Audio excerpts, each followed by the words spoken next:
Welcome to another episode of the Daily Wisdom Words podcast, where every week we talk to folks who have stories, advice, and life hacks, all of which take you one step closer to that feeling of hope.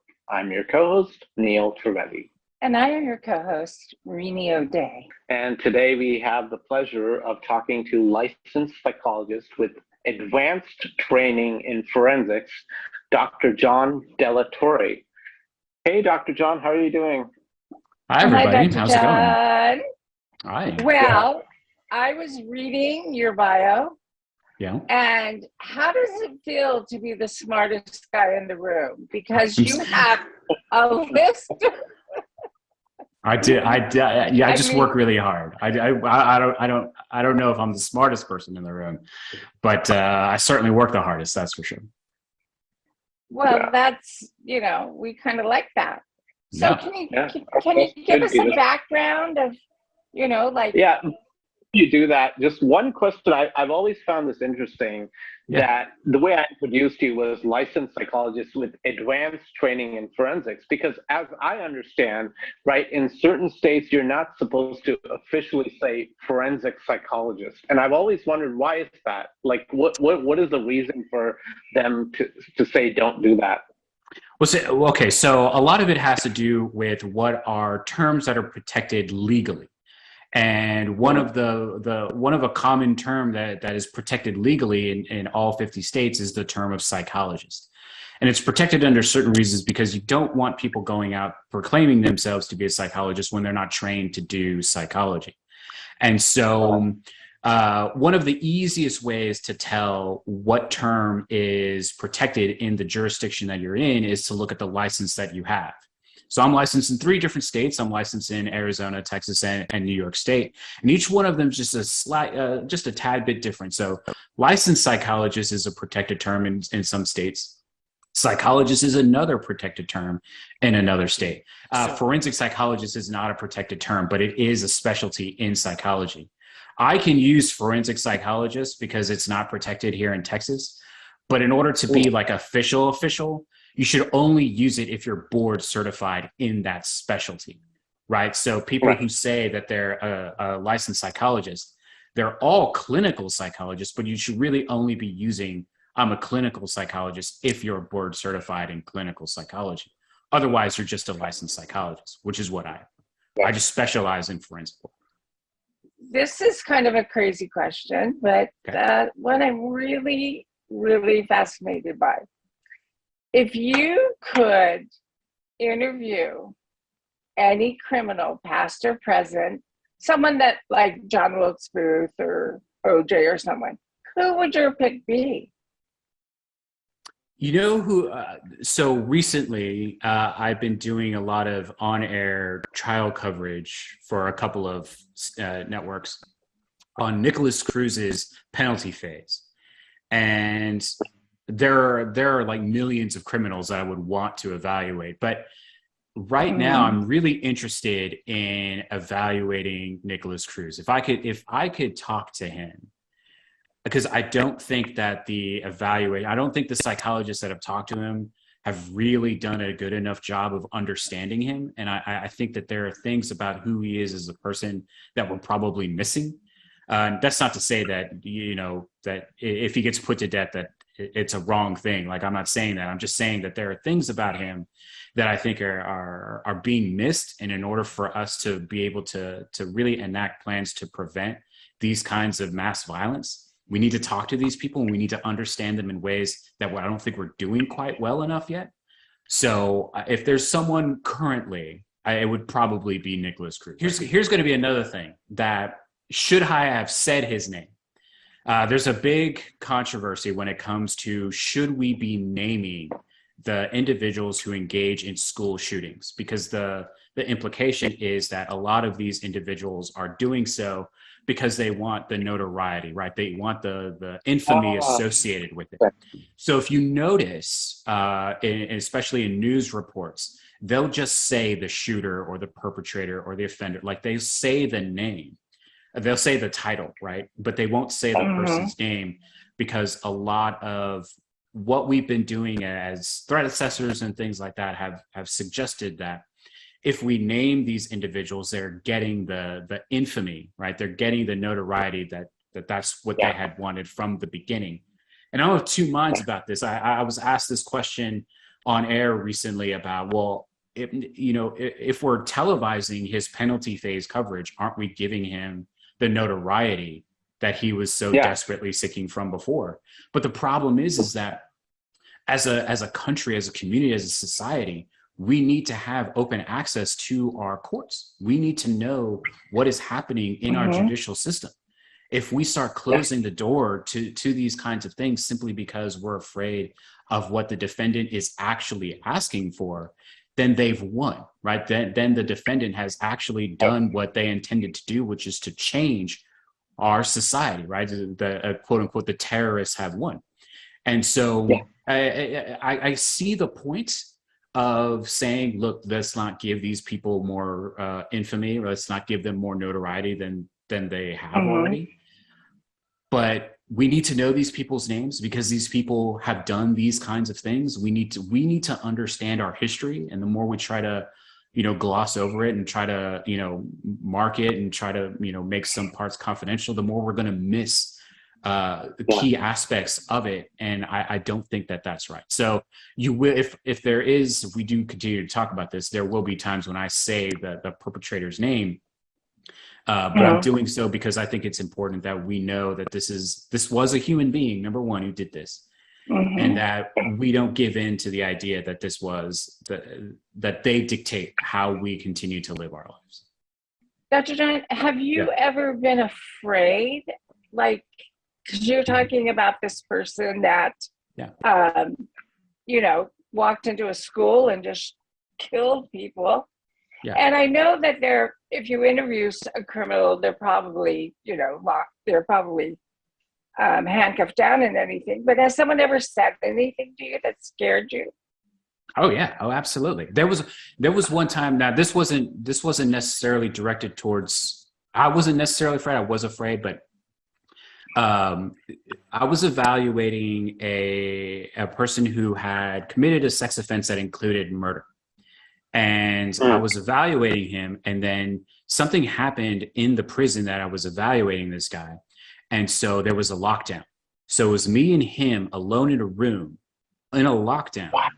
So we spent like hours together, and there were no deputies around. Like no one was around. If something were to happen, it was just going to be between me and him. And no one was going to come get us because there was a lockdown happening in the prison. So the guards needed to handle whatever it was that was happening. Now it was like 2 to 3 hours later. But what I could really see now, I was clearly afraid because I don't like Dr. Haji has done correctional work. I go into prisons, but I leave them when I'm done with my assessment. So that's a couple of hours in a prison at most, and then I'm gone. I'm not someone who knows where every room is, that's not the work that I do. And so I was clearly, I was upset because I'm in a lockdown, but then I have someone who's engaged in a violent offending behavior. But the more I recognized what was happening, the more I could see that he was more afraid of what was going on than I was. Really? So that's interesting. So I mean, there are times when I've been asked to evaluate people who are not very good people and probably need to be buried under the prison and would kill me just for the sport of it. But I mean, it's the job. So that's the job. So let's get into that. You mentioned the job, and a lot of people may not be familiar with. How exactly do you do your job? Are you contacted by the state, by the prison, by the courts? What is the process when you are called upon to assess somebody either in prison or elsewhere? What is that process like? Right. So I'm a psychologist in private practice, and my specialty is primarily forensic work. I don't really do therapy or anything like that. Generally, I get my evaluations through court order. So I've reached out to a bunch of different courts, and if something comes up like competency evaluation or sanity evaluation, right, or if there's a concern about the person's level of risk, if they're going to be put on probation, but the judge wants to know if the person's going to be able to follow these kinds of terms on their probation, right, or something. So probably about 75% of what I do is court ordered. So the judge will sign in orders and say, Dr. Delatorre, you have to do this. Probably the other 10% is given to me by a referral from a defense attorney. So a lot of the work as a private practitioner will come in through a private defense attorney or a public defender who knows me because, you know, they work for the courts, and so they know my name through the court system. So, but it's the same kind of thing. Like, I'm being asked to evaluate capacity to waive Miranda. So they're concerned that their client wasn't able to forfeit their rights, right? That they didn't voluntarily waive their right to remain silent. So then I'll do that evaluation, or competency, sanity. So all the different kinds of things that I would normally get under court order, but this time it's specifically from defense attorney. Very rarely. So the last little percentage will come from the prosecution or from law enforcement, right? If something's going on and they want like my help on something, but it's super, like, that's the smallest piece. Most likely I'm getting court ordered to do an evaluation. Can we talk about trauma? I mean, obviously, we all come from trauma, you know, but violent, insane criminals must come from a different sort of trauma. Is it physical? Is it, I mean, environmental?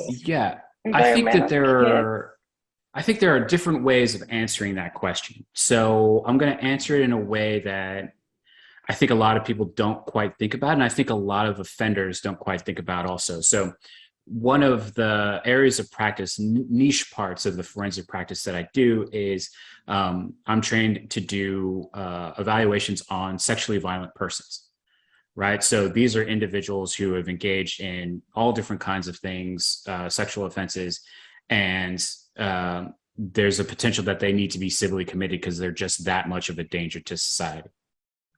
And one aspect of doing these kinds of evaluations is that every year or every other year, they have to, if they've been civilly committed, they have to be evaluated to see if they still need to remain in civil commitment, if somehow their level of risk to the community has lessened to the point that they can be released out into the community. So one aspect of what I do has been to conduct those annual, every other year biannual evaluations.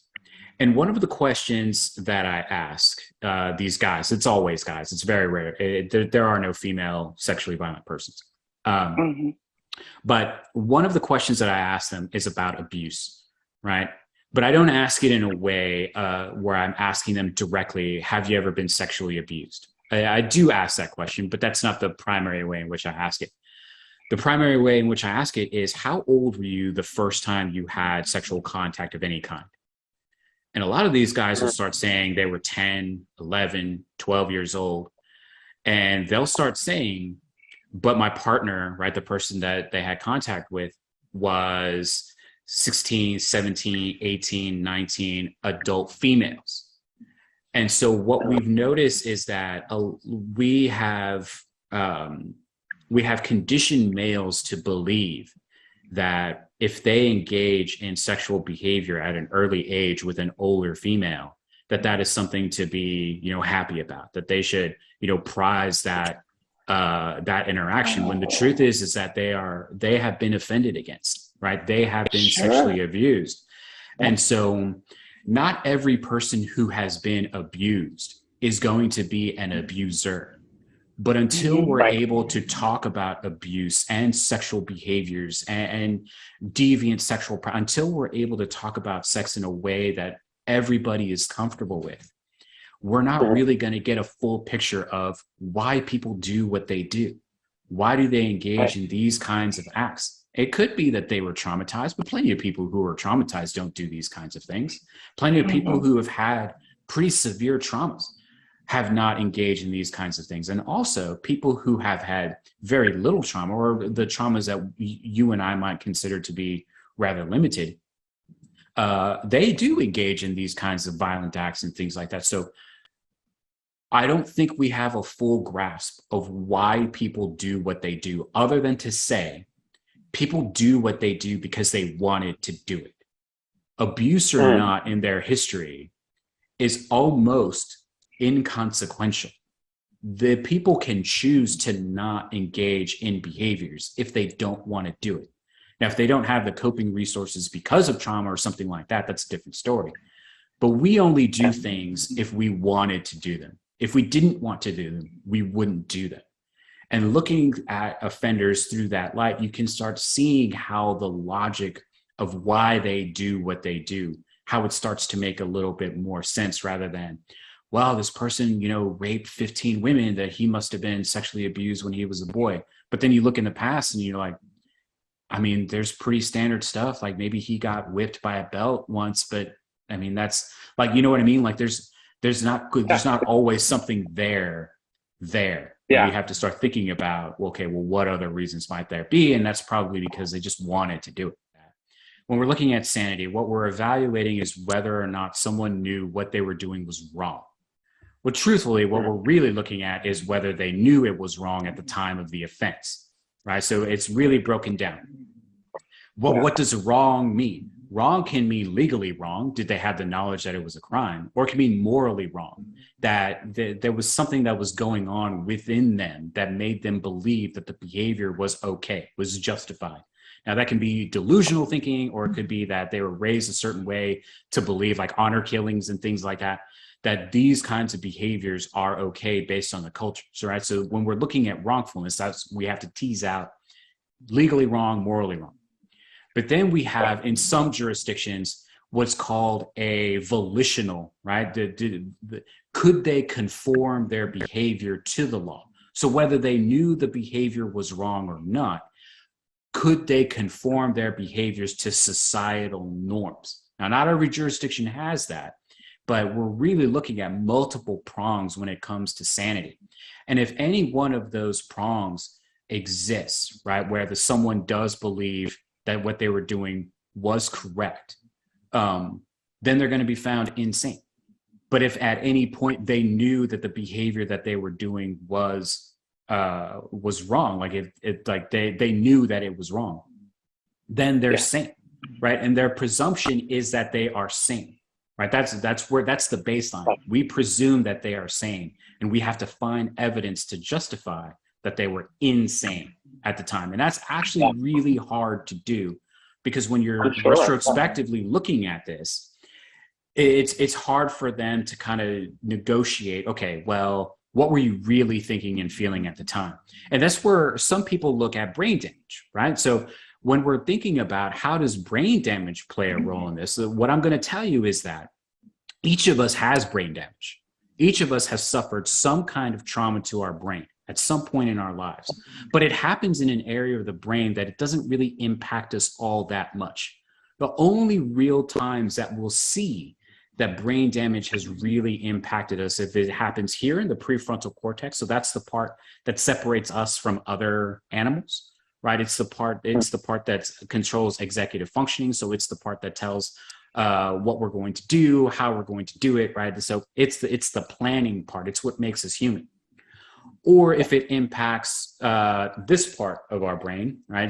It's mirrored here on the thing, but we're looking here to the speaking parts of our brain. And so if it impacts there, we might start noticing that an inability to form understood sentences, or for the sentences that we hear to really ring true for us. So, right, the more auditory parts, right? There are some other parts, right, that happen deeper in the brain if a lesion happens there. So maybe we get the shakes, or maybe we're off balance a little bit, but it's not going to dictate how we engage in our behaviors. Where if it happens in the prefrontal cortex, maybe we can't stop ourselves. We have millions of thoughts that are happening in our brain all the time. And if we don't have a filter to stop it, then we're likely to engage in sort of an impulsive type behavior. Now, is that insanity? I mean, it depends on a lot of different factors, but we do have to look at brain damage and the notion that brain damage in and of itself is going to cause us to engage in some inappropriate behavior is not good enough, because all of us have some kind of trauma to the brain. Our brain then naturally heals itself, or it develops new neurons to replace the damaged ones. So it'll do things to help it overcome those traumas. But there are some places where, yes, if there is a real severe lesion, if there's like excessive concussions and things like that, that yes, it can start impacting our overall mood state and our decision making and our ability to comprehend and have expressive, fluent language. So those are the areas that we're really kind of thinking. But without those, I mean, what we're really looking at is someone who wanted to do it. For this, you mentioned how, there's so many factors, right, to take in, consideration when it comes to determining sanity or insanity. How often, do forensics, and I don't mean you specifically, I mean in general, do forensic psychologists ever get it wrong? And if so, what are the reasons why they? Is it, maybe the prisoner tried to fool it, or they were smarter, or they knew what to say, or they knew how to act? If it ever happens, then what are the reasons that it might happen? All of those reasons. There's also, if you think yourself being incapable of being fooled, you will be fooled. Right. I think it, how often does it happen? I'm pretty sure it happens a lot more than I think that it does. And I think it happens all the time. So, have I been fooled? I'm pretty sure I've been fooled. I try not to be fooled, but then again, what we're looking at when it comes to being a forensic psychologist is that we're applying psychological constructs to the law. And the law says that you have the right to a fair trial, not a perfect trial. And because of that, you can be wrong as an expert, and I can go on the stand and try to testify, and the opposing counsel is able to score some points off of me because maybe I didn't consider something. In order to kind of lessen the amount that I would be wrong, is I try to incorporate all the alternative hypotheses that could be generated. I can include it in my report. So I think about, well, what would someone else say for the evidence that I'm being presented with? Like, what are the differing alternatives that could happen? So I'll include that material in my report. So that way, when someone looks at it, they say, okay, well, he's considered all of these kinds of things. But someone else can look at that same material and say, well, Dr. Delatorre was wrong. This is a different thing. I'm actually asked all the time to look at other practitioners' reports and try to figure out where the flaws are. So their flaws always exist, but I try to mitigate it by including alternative hypotheses. But mistakes happen all the time. And I think that people are tricked all the time. I think people are tricked, more often than we think that they are. And I think it happens all the time. So it probably happens in more than that. So when a prisoner is talking to you and can you see if they're trying to psychologically outdo you? I mean, like they read a psychology book and they're like, oh, I can get this guy. Yeah. There are definitely some people who like to use the terminology, like they've been involved in other therapy from before, or they've been psychiatrically hospitalized before. So they'll try to use that terminology against you. So absolutely, I've seen that happen. But the truth is, no matter how smart they think that they are, they got caught, right? And so they're incarcerated. So if you go go in there thinking that, oh my God, this person, has a graduate degree in something like mechanical engineering, but he murdered his wife and daughter or something, right? That, should you feel intimidated by that? No, you shouldn't, because number one, they got caught, right? If they were that smart, then they wouldn't have gotten caught. It's something like 80% of people who commit just one offense never get caught. So like 80% of people don't get caught the first time. They get caught the second, third, and fourth time, right? So so like plenty of people have committed a crime. All of us have, like shoplifting or stealing something from the office or something. No one catches because no one cares. But because no one cared about it, then we start thinking, well, if no one cares that I'm going to do it this one, then maybe no one's going to care if I do it in this other place or this other thing. So they start feeling the bravado of not getting caught. And so it goes back to then they want to do it because they haven't gotten caught, but then eventually they get caught, and you're dealing with the people who do get caught. And so they might try to be smarter than you, but if they got caught, then probably not. Well, they haven't seen all your degrees. There's a reason why people like you are in the position you are, because you went through what you needed to do to learn about assessing somebody to the best of your ability, even if you are wrong at times. It's like, that's why you do what you do, and you're called upon to do what you do, is because they know that you have the certification, the training, the school, the everything that you got. That's why they call you in the first place, right?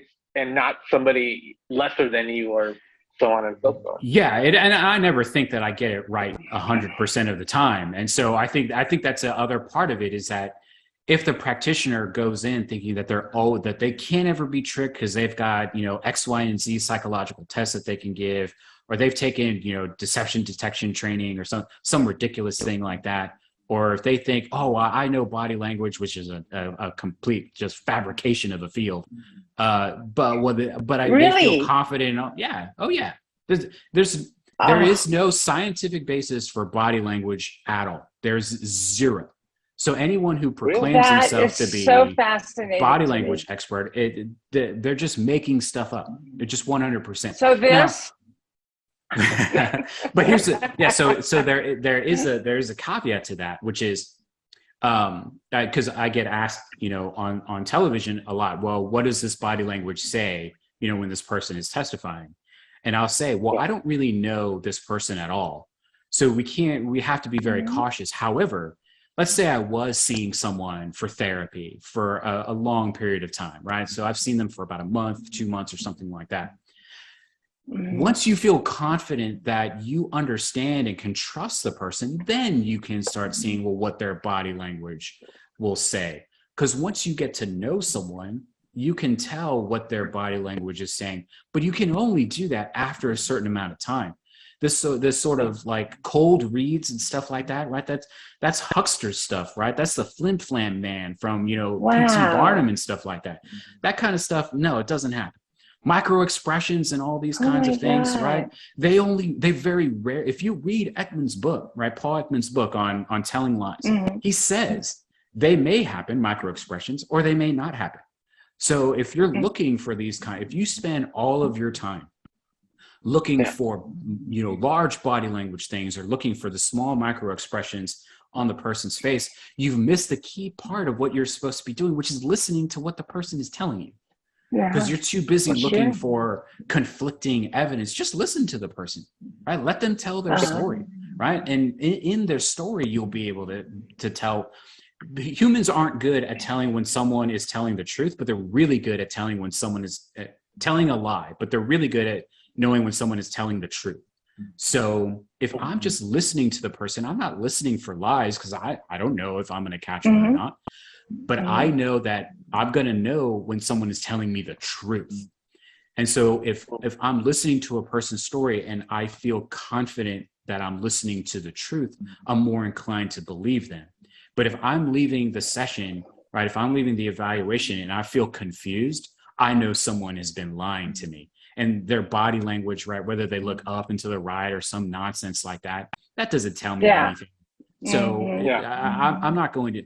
If someone is making wild movements, like just out of the ordinary movements, then I'll note that. But if someone, they're looking down and to the left, so that means that they're accessing the artistic part, that's all nonsense. It's complete and utter nonsense. Wow. You are amazing. I love it. Yeah, that say that lie detectors are not admissible. Is that the reason why? Because they say your palms could be sweaty, or you might just move your leg and it could be wrong. Is that the reason why they're not admissible? The reason why they're not admissible is because they don't stand up to Daubert level of challenges, right? So science courts are supposed to have a gatekeeper into allowing scientific evidence into the courtroom. And right now what we're using is the Daubert standard, right? The Daubert requires that, science be rigorous and be tested, right, and be approved by like the scientific community as a whole. I'm just kind of generalizing, but that's basically what Daubert says. And so polygraphs, because people view them as a lie detector test, they don't stand up to the scientific rigor of a Daubert standard. However, polygraphs can be admitted into court proceedings if they're stipulated to by both parties. So they can, in fact, be used as evidence. But what they're really doing is looking at a person's level of arousal. And so a polygrapher is trained to say, okay, this is a person's baseline level of emotional and physiological energy that's going through them. When I ask them certain things, that level changes. It can go down, it can go up. There are many reasons why it can go up. So then you test, right? You test pulse ox, right? You test heart rate, and then you test for like sweat, right? Condensation of the body. So you test multiple. You're doing a lot of different things. And so there's a lot of different reasons. So it'll tell you if the person is aroused or not. It won't tell you if that means that they're being deceptive or not. It'll say, well, these are signs indicative of deception, but it may not be true. There might be other things going on. So if you're looking to take a polygraph, what I would say is that you need to make sure that you're not activating to anything, right? If you stay baseline, then you should be fine. But the questions are designed to trigger something in you. Now, you better hope that the polygrapher is someone who's looking at it objectively and not someone who is, going to interpret things against you, which, like every other practitioner who's, inferring things, right? They have their own biased way of looking at that evidence. And if it goes against you, it's going to go against you. What's the most difficult case you've ever been a part of? The most difficult, I think, cases that I'm a part of are when the person has a delusional disorder that I think makes sense, right? That when I walk into their delusion, I can see it making sense. I can see the world the way that they're seeing it. And so those are the ones, the non-bizarre delusions, right? The ones that, so like some of these guys who are thinking about medications and stuff like that, who think about, what's happening politically in the world, right? So they're non-bizarre. You wouldn't know them, right? If you didn't talk to them about, our former president or something. Like if you didn't talk to them about any of these things, and you wouldn't know that they're weird, right? You wouldn't know that they believe things that they shouldn't believe in. But when you ask them and you talk to them and you're listening to their story, and it begins to make sense in your own head, like how that happens and why they're believing what they're believing, then I have to make sure that I'm doubling down on my own rational thinking to say, no, this is someone who has fallen into believing these kinds of things, right? So the more difficult cases are the ones that aren't weird, right? The ones that are relatively, on its surface, relatively normal. But then you start thinking about why they engage in this kind of behavior, and they start talking about the signs that they see, the messages that they're receiving, and you start like understanding where it's coming from, and you can start seeing the world through that lens. Those are probably the more difficult ones for me to make sure that I'm not that I'm seeing it in an unbiased and objective way, rather than through the lens of me understanding empathically what's going on. Yeah. Wow. So what got you into this field? Because you deal with some crazy people. I do. Yeah, I do. It's one of those things where when you're in training, you begin to realize what you're good at and what you're not good at. And the first real training site in my doctoral program that I was at, I was there only for one day out of the week. So I was fairly new to the doctoral program. I was there on Fridays. And from 8 a.m. to 8 p.m., this provider was seeing back to back therapy clients. No breaks, no lunch, no nothing. Just 9 hours of therapy. And I knew I could not do that. I knew I could not do therapy on an ongoing basis like that, because that's what you need to do in order to make money, right? You need to have, you know, a caseload of 60 to 70 people, 60 to 80 people in order to have a comfortable living as a psychologist therapist. And I knew I couldn't do it. Like, I don't have that ability to sit there and listen to these kinds of problems day in and day out, hour after hour, particularly if I think that the issue was that this was in a well-to-do neighborhood, and a lot of the problems that we were, you know, confronted with were first world problems, where it really is. You just kind of want to smack them and say, you know, you can act like a man, you know, like in The Godfather, like. So there are some problems, like working there. Every individual deserves the right to have a therapist listen to them and listen and be empathic and help them with whatever the problem is. So I'm not trying to demean or disrespect anybody who we would consider to be the working well, but they just need someone to talk to. I'm just saying that I can't do it. And so I have much respect for my colleagues who can do therapy day in and day out, because I cannot do it at all. So, but I needed something to do. So it really became this idea of being a teacher, right? Because that's my role as a forensic psychologist, is I'm there to teach the trier of fact, whether that's the judge or the jury. It's even in some cases the attorneys. I'm there to teach them what is going on with an individual, but also have like the appropriate amount of stimulus, right? The intellectual stimulus that I need in order to continue, which is because I'm not seeing the same person week after week. I'm seeing new people all the time. So it's a new puzzle every single time. Like there's no like, we're fitting all the pieces together over time. It's like I've got a couple of hours. I've got to figure it out right then and there. So it was more just about understanding where my weaknesses are, and my weaknesses in therapy. I just can't do it. And so understanding that, I knew who I was as a person, and this was a field that would allow me to still do the work that I want to do, just do it in a way that I felt more comfortable doing. You've seen a lot.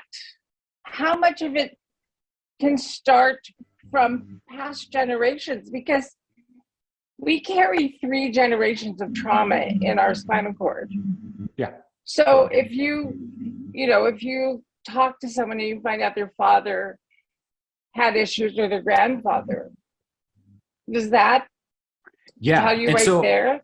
So a lot of people will say, well, Dr. Delatorre, how can you believe that, you know, people want to do the behaviors when it's clear that there is systemic racism, right? That all of these things exist. How can you say people just want to engage in inappropriate behavior?